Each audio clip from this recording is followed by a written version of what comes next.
3 shocking secrets Bernie and Trump are hiding from you. I'm going to explain this to you 2 ways. Of course, simple and fast. Starting with secret number 1, Trump raised your taxes. That's right. You may be saying to yourself, George, that doesn't sound right at all. Didn't he lower taxes? Not over the long run. Here's how he did it. We've got a chart starting at 2002, going to 2018. These are 2 different measurements for the CPI, the CPI-U and the CPI-U. This chart goes from 90 to 150. To understand this better, let's go right to the Federal Reserve's website. The Act continues to adjust the tax brackets for price changes, as did the prior personal income tax legislation. The difference is the price index used to adjust those tax brackets. The previous tax code used the CPI-U measure to adjust the brackets, while the new code uses the CPI-U measure. The choice of CPI measures has consequences. As shown in the graph, CPI-U implies smaller price increases than the CPI-U. This means the tax brackets will have smaller adjustments and more individuals will fall into a higher tax bracket and pay more taxes. And a bonus secret Trump is hiding from you is that if the Social Security payments are also linked to the CPI-U instead of the CPI-U, then the Social Security payments over time will increase at a slower rate.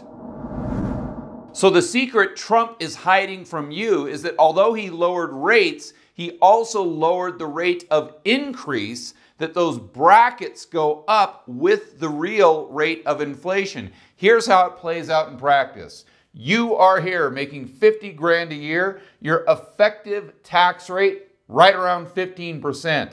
We get inflation over the next 10, 20 years. Your wages go up to 100 grand per year. Before you get excited, let's remember that your wages only went up with the rate of inflation, so your purchasing power is still the same. If we had a correct way to measure inflation, your tax rate would go from 15% to 15%. Why? Because you really didn't get a wage increase. Your wages just went up with the rate of inflation. Here's how that looks drawn a different way.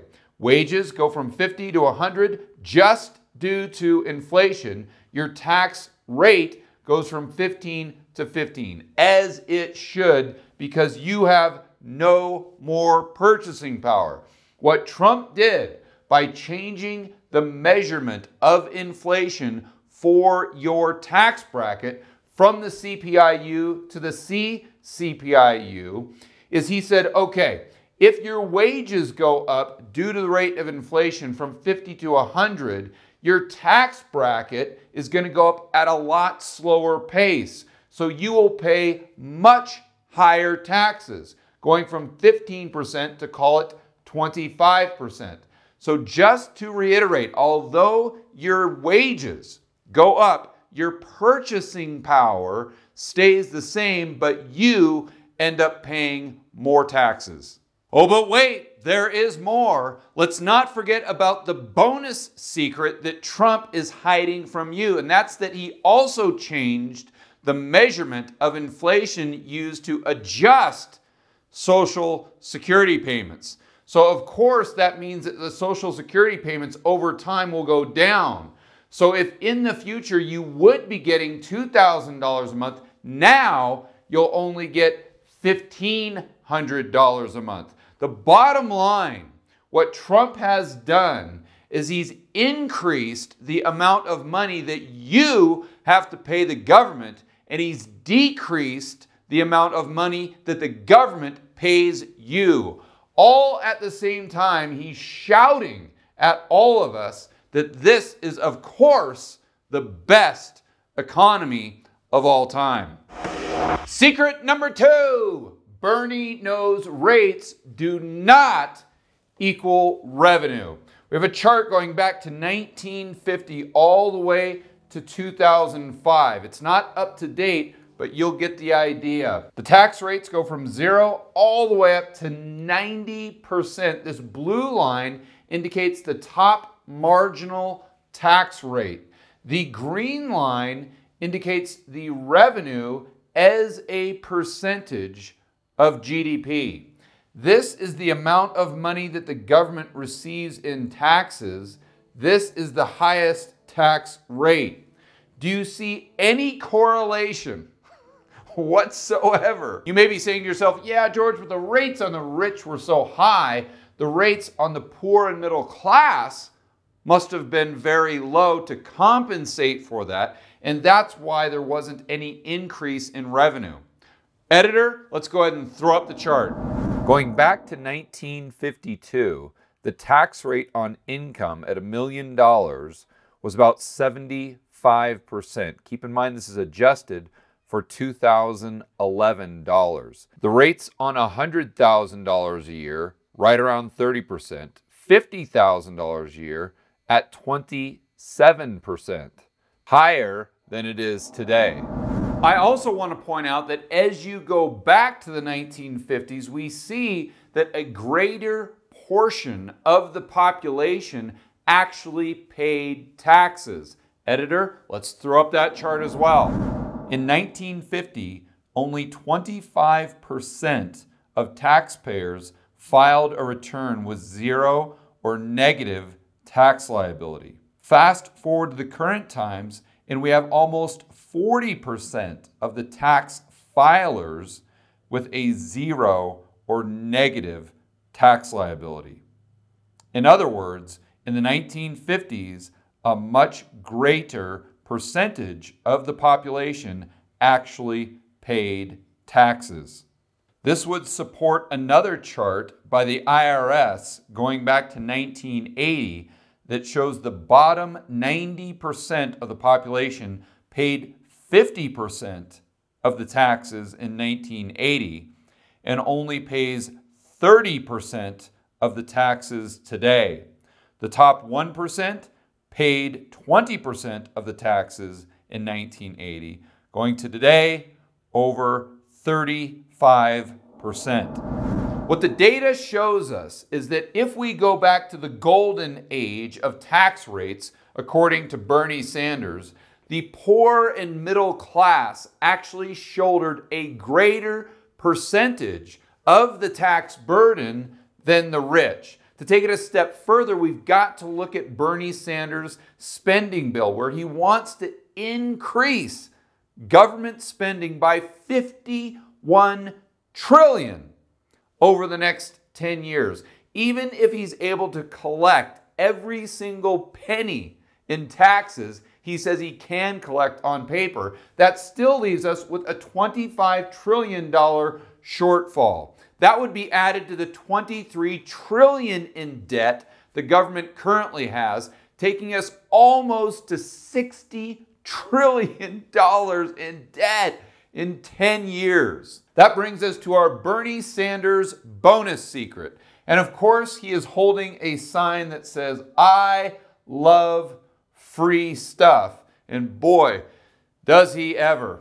We've got to remember inflation. If he increases the amount of debt to almost $60 trillion, that has got to increase inflation with a massive amount of money printing. Let's go back to step number 1 and remember that now the tax brackets and Social Security is adjusted for a lower measurement of inflation, the CPIU.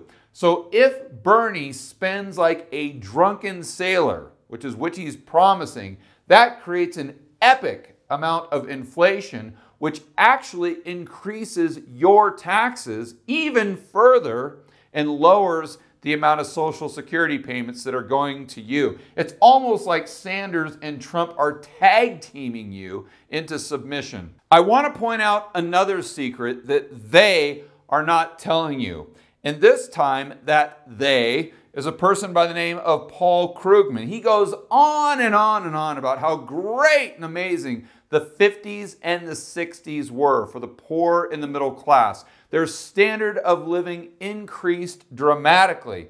And he says that's due to the high tax rates that were on the rich. And these high tax rates brought in so much tax revenue to the government that they could redistribute and spend on the poor and middle class, that increased their standard of living. Well, how does that work out if the amount of tax revenue generated in the 50s and 60s was the exact same as Krugman's least favorite decade, the 1980s? If there was no increase in the amount of tax revenue collected, it totally defeats Krugman's argument that the 1950s and 60s were somehow better for the poor and middle class because A, the rates on the rich were a lot higher, or B, because the poor and middle class paid less in tax. We know the opposite was most likely true. What it really boils down to is there's just not enough rich people in the United States or in the world to tax enough to move the needle at all. You've got to increase the tax base, not necessarily the tax rates, if you want to increase revenues. Also, the rich and the wealthy have so many resources at their disposal that if you tried to jack rates this high or do whatever Bernie is proposing, at the end of the day, it just won't work because they won't pay it. Now, whether that's wrong or right, whether we like it or not, that is just reality. Secret number 3, Bernie and Trump hate Henry Hazlitt.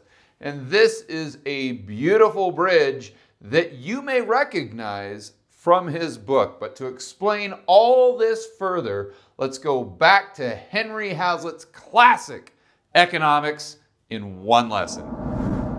2 arguments are put forward for the bridge, one of which is mainly heard before it is built, the other of which is mainly heard after it has been built.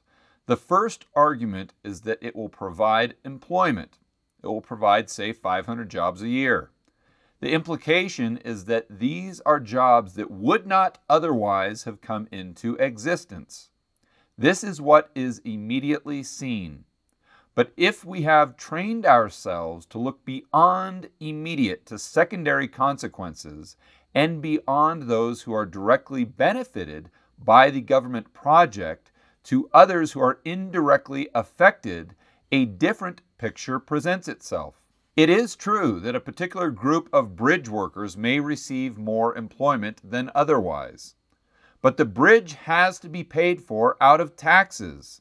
For every dollar that is spent on the bridge, a dollar will be taken away from taxpayers. And I'd like to point out in the form of direct taxation or future inflation. If the bridge costs $1 million, the taxpayers will lose $1 million. They will have that much taken away from them, which they would otherwise have spent on things they needed most. Therefore, for every public job created by the bridge project, a private job has been destroyed somewhere else.